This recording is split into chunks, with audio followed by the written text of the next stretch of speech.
Y aquí tenemos lo que llamamos la religión, el hinduismo, que representa, como vimos antes, 82% de la población de la India. Entre este hinduismo, que no es una cosa homogénea, hay 4 categorías.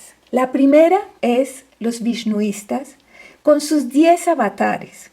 Y entonces hay los que siguen a Narasimha, los que siguen a Rama, a Krishna, eso lo habrán oído, y los muy hábiles, los vishnuistas, en un momento ellos cogieron y pusieron, Buda también es un avatar de Vishnu, para ganar nuevamente a todos esos budistas que estaban en la India y quizás lo lograron. Luego hay la otra secta que es los shivaístas. ¿Cuándo nació Shiva? Shiva es un misterio porque Shiva no se encuentra en los Vedas. Shiva es un dios popular, como vimos antes la imagen del lingam, de ese falo en una yoni, en una vulva. Esa aparece ser la imagen de Shiva. Y eso es algo supremamente arcaico.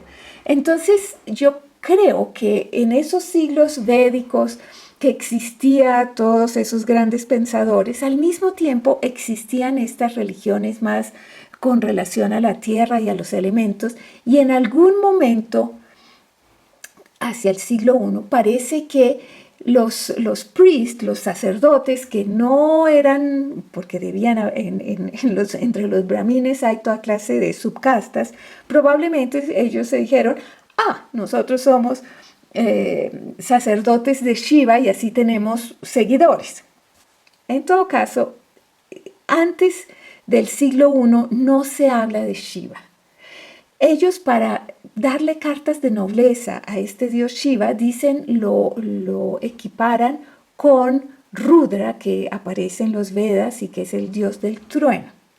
Hay otro dios que se llama Bhairava, es una forma de Shiva, que es un dios superpoderoso, y entre estos seguidores de Shiva, ahí entran todas estas devis, Kali, Durga, Chamunda, y también es ahí donde hacia el siglo X las yoginis aparecen en gran pompa y maracas y forman parte del entorno de Shiva. También existen los Shaktas. Los Shaktas son los que siguen un camino devocional y son devotos a las diosas, a la Devi, a la forma femenina en forma de Kali, de Durga, y ellos aparecieron más hacia el siglo III, IV de esta era. Los animistas, como ya hablé anteriormente, son los que adoran los elementos, los árboles, los ríos, las flores, etc. Y ellos han existido desde siempre. Entonces, como vemos, cuando decimos que hay 82% de hinduistas, son 82% de una cantidad de cosas que no se pueden unificar. Sin embargo, hoy en día los indios se sienten más cómodos porque quieren hablar el lenguaje de los occidentales. Entonces ellos dicen, si somos hinduistas, y se han puesto también a seguir entonces que soy devoto de Rama, soy devoto de Krishna, y han simplificado todo su gran panteón para parecer un poco más como Occidente. Vamos ahora a analizar el porqué de las castas. El porqué de las castas es muy difícil de entender, pero las castas que hay en ese hinduismo, cómo estas castas han influenciado todo un pensamiento social y religioso. Entonces tenemos en el tope de la pirámide, en la parte roja, los sacerdotes, y estos hoy en día se encuentran, como hay tantos, pues hay muchos brahmines, son los académicos, los que han ido a una universidad, los que han estudiado, y también se encuentran en el gobierno, son todos los burócratas. En la segunda casta son la casta de los guerreros, los militares. Ellos hoy en día trabajan, los reyes también, trabajan mucho en relaciones públicas, son artistas y son también trabajos de cierta categoría.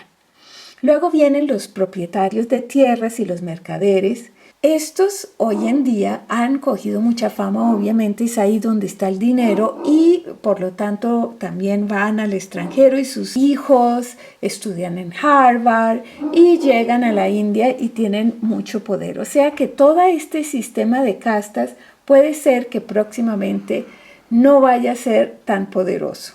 Las tres primeras ellos sí podían tener ideas religiosas, ellos sí pueden entrar a los templos, porque los sudras y los dalit, los intocables, no pueden entrar a los templos.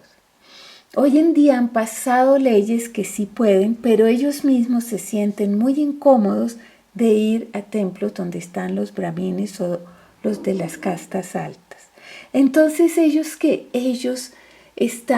veneran las plantas, y yo he visto gente haciendo ceremonias a un arbolito afuera en el jardín del templo, y estos son los campesinos, los sirvientes, los obreros, los que limpian los baños, los barrenderos, los que trabajan en sitios de cremación. En estos templos, normalmente la gente lleva una ofrenda, se la entrega al sacerdote y él lo pone enfrente de la imagen. A menudo en las afueras, el área más grande del templo, hay distintas imágenes de dioses o se cuentan leyendas, pero en el Sanctum Sanctorum, ahí está solo la imagen de un dios. Por ejemplo, es la imagen de Vishnu. Y enfrente de él hay un sacerdote y uno no entra a este sitio sagrado que normalmente es oscuro, pequeño, y es ahí donde está el dios. Esto es tradicionalmente, sea que haya un lingam, sea que haya Vishnu, Rama, Krishna, el dios que sea, o la Devi que sea también en los templos de Kali o de Durga, siempre es algo muy recluido donde solo el sacerdote tiene acceso. Entonces, por eso es que cuando vinieron los templos de yoginis, esto revolucionó completamente las ideas. Estos templos están abiertos, las diosas están accesibles, son a cielo abierto, entonces uno se siente bienvenido a dialogar con ellas. Pero ¿cómo se multiplicaron esta idea de multiplicidad? Y estudiando este concepto me di cuenta que desde la época de los Vedas se veneraba las direcciones y se sentía que esas energías, ya se habla de energías, son conceptos muy esotéricos y de grupos de dioses, de energías que eran veneradas. Estos eran todos masculinos. También existía otro grupo que son los planetas. Se habla como energías, grupos de energías. Y luego ya encontramos a las mátricas. Aquí, por ejemplo, vemos que en los linteles de las puertas no solo están aquí los planetas, y aquí están las mátricas. Este es un templo de Vishnu y aquí tenemos todos los avatares de Vishnu, desde el pez, etc. Entonces vemos que se asociaba el grupo de los planetas, de las energías de los planetas, con el grupo de las energías de las madres. Entonces estos grupos aparecieron desde muchos años, existen todavía en muchos de los templos tradicionales, y normalmente está Shiva tocando la vina y después sigue Brahmani, después sigue Maheshvari, Kaumari, Vaishnavi, Varahi, Indrani, Chamunda, y a menudo se termina con Ganesha. En muchos de estos paneles se encuentra así. Esto ya era un grupo, y era un grupo femenino.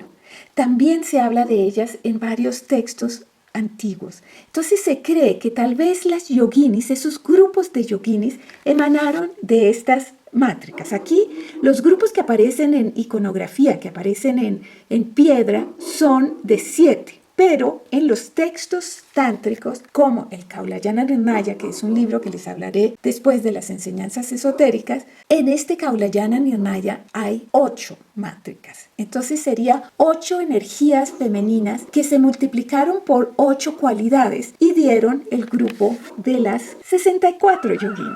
Pero como las cosas no son tan fáciles en la India, a veces encontramos templos de yoginis con 64, pero a veces con 65, y se habla que hay más una diosa tutelar. Encontramos templos con 81, y esto supuestamente en unos libros se apoya esta idea de las 81 yoginis, que dice que era para que los reyes tuvieran todo su poder. También hemos encontrado templos con 42, hemos encontrado templos con distintos números que probablemente eran números mágicos.